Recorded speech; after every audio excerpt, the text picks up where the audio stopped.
Hi అండి, అందరికి welcome to the Mahesh show. Baaghi 4 movie రివ్యూలోకి వెళ్లే ముందు మీరు గనక ఇంకా మన ఛానల్ సబ్స్క్రైబ్ చేసుకోకుండా చూస్తుంటే ఛానల్ సబ్స్క్రైబ్ చేసుకోండి, బెల్ ఐకాన్ ఆన్లో పెట్టుకోండి.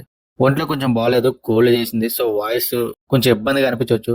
దయచేసి అర్థం చేసుకొని వీడియో ఎండ్ వరకు చూడండి. మన టైగర్ ష్రాఫ్ మెయిన్ హీరోగా వచ్చిన ఈ బాగి 4 సినిమా ఎలా ఉందంటే మామూలుగా లేదు, నెక్స్ట్ లెవెల్ అంతే. ఎందుకంటే నేను ఎప్పుడు ఇలాంటి ఎక్స్పీరియన్స్ చేయలేదు, చేసా కానీ మరీ ఎంత దారుణమైన ఎక్స్పీరియన్స్ అయితే ఎప్పుడు పొందలేదు థియేటర్లో.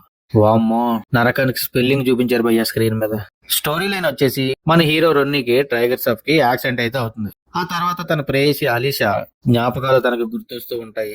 అయితే వాళ్ళ బ్రదర్ జీతు చెప్తూనే ఉంటాడు, అలీషాని ఎవరు లేరు, అది నువ్వు సృష్టించుకున్న భ్రమే, అంతే తప్ప ఇంకేమీ లేదు అని. మరి ఏం జరిగిందో ఏంటో కట్ చేస్తే జీతుని కూడా దొండగలు చంపేస్తారు. అసలు చంపిన వాళ్ళు ఎవరు, ఆలిసా నిజంగానే ఉందా లేదా, మన హీరో ఎందుకు అలా బిహేవ్ చేస్తాడు అనేది మీ సినిమా యొక్క మెయిన్ స్టోరీ. ముందుగా సినిమాలో ప్లస్ పాయింట్ చెప్పేస్తాను, ఎందుకంటే మైనస్ పాయింట్స్ చాలా పెద్దగానే డిస్కస్ చేయాల్సి ఉంది కాబట్టి. ఈ సినిమాలో నాకు బాగా వర్కౌట్ అయింది అంటే, బాగా కాదు కానీ జస్ట్ వర్కౌట్ అయింది అంటే, టైగర్ ష్రాఫ్ స్టంట్ చూస్తే నాకైతే జిమ్ కి వెళ్ళాలనిపించింది భయ్య. ఏమైనా ఉందా బాడీ, తన బాడీ చూసాక అండ్ అలాగే తన స్టంట్ చూసాక ఎప్పటికైనా ఇలా అయిపోవాలి అనే ఫీలింగ్ అయితే వచ్చింది. ఇకపోతే హార్నర్స్ కౌర్ కూడా డీసెంట్ పర్ఫార్మెన్స్ అయితే ఇచ్చింది. మన సంజయ్ దత్ దగ్గరికి వచ్చేసరికి ఆయన లుక్ కానివ్వండి, ఆయన చూపించిన స్క్రీన్ ప్రెజెన్స్ కానివ్వండి, ఓకే బాగున్నాయి అని ఫీలింగ్ కలిగింది. ముఖ్యంగా యాక్షన్ సీన్స్ విజువల్లీ చాలా హెవీగా కనిపిస్తాయి.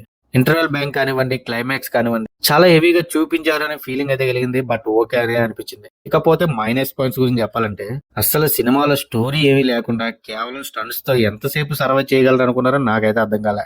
ముఖ్యంగా ఫస్ట్ హాఫ్ లో ఇల్యూజినేషన్స్ యాంగిల్ చాలా ఎక్కువగా ఎక్స్ప్లెయిన్ చేస్తారు.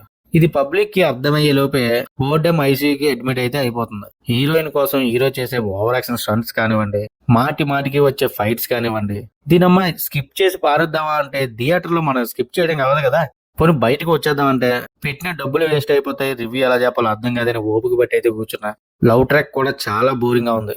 ఇంకా ఈ సినిమాలో ఉన్న సాంగ్స్ గురించి చెప్పాలంటే మామూలు టార్చర్ కాదు, నెక్స్ట్ లెవెల్. అండ్ అలాగే సోనం బాజ్వా క్యారెక్టర్ అసలు ఎందుకు వచ్చింది, ఎందుకు వెళ్ళిపోయిందో నాకైతే ఏమీ అర్థం కాలేదు. సినిమాటోగ్రఫీ బాగుంది, ఎడిటింగ్ ప్యాచీగా ఉంది, కొన్ని సీన్స్ తీసేసి ఉంటే సినిమా కొంచెం ఎంగేజింగ్ గా ఉండేది అనిపించింది. ప్రొడక్షన్ వాల్యూస్ చాలా బాగున్నాయి కానీ సినిమాలో కంటెంటే ఏమీ లేకుండా పోయింది. ఫైనల్ గా బాగి 4 అనేది ఒక యాక్షన్ రివెంజ్ డ్రామా, కానీ రివెంజ్ కంటే టార్చరే ఎక్కువ ఉంది. టైగర్ ష్రాఫ్ గారి స్టంట్స్, సంజయ్ దత్ గారి ప్రెజెన్స్, హీరోయిన్ లుక్స్, సినిమాలో కాస్త నచ్చిన పాయింట్స్ ఏమైనా ఉన్నాయంటే ఇవే.